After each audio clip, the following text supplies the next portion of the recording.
పురాతన ఈజిప్ట్ నాగరికత అనేది చరిత్రలో అత్యంత మర్మమైన మరియు ఆకర్షణీయమైన నాగరికతలలో ఒకటి. ఇక్కడ మీరు ఎప్పటికీ మర్చిపోలేని కొన్ని ఆసక్తికరమైన వాస్తవాల గురించి తెలుసుకుందాం. ఇందులో మొదటిది ఏమిటంటే పాపిరస్ అనే ప్రపంచంలోనే తొలి కాగితం. ఈజిప్టియన్లు పాపిరస్ అనే ప్రాచీన కాగితాన్ని ఉపయోగించేవారు. ఇది నైల్ నది పరిసర ప్రాంతాల్లో పెరిగే పాపిరస్ మొక్క నుండి తయారు చేయబడేది.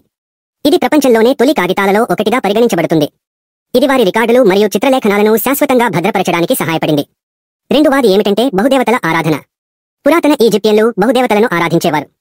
వారి మతం చాలా సంక్లిష్టంగా ఉండేది. దీనిలో అంత్యక్రియలు, బలులు మరియు మమ్మీకరణ వంటి ప్రత్యేక ఆచారాలు ఉండేవి.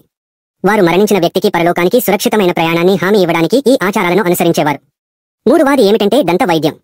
పురాతన ఈజిప్టియన్లు దంత వైద్యాన్ని కూడా అభ్యసించారు. కానీ వారి రొట్టెలు మరియు ఆహారంలో ఇసుక మరియు రేణువులు కలిసిపోయేందుకు వారు దంత సమస్యలను ఎదుర్కొనేవారు. ఇది పళ్ల తిరుగుడు మరియు ఇతర దంత సమస్యలకు దారితీసేది. వారు ఈ సమస్యలను పరిష్కరించడానికి ప్రాచీన దంత వైద్య పద్ధతులను అభివృద్ధి చేశారు. నాలుగోది ఏమిటంటే హైరోగ్లిఫ్స్ అనే రహస్య లిపి. పురాతన ఈజిప్టియన్ల లిపి వ్యవస్థ హైరోగ్లిఫ్స్ శతాబ్దాల పాటు రహస్యంగానే ఉండిపోయింది.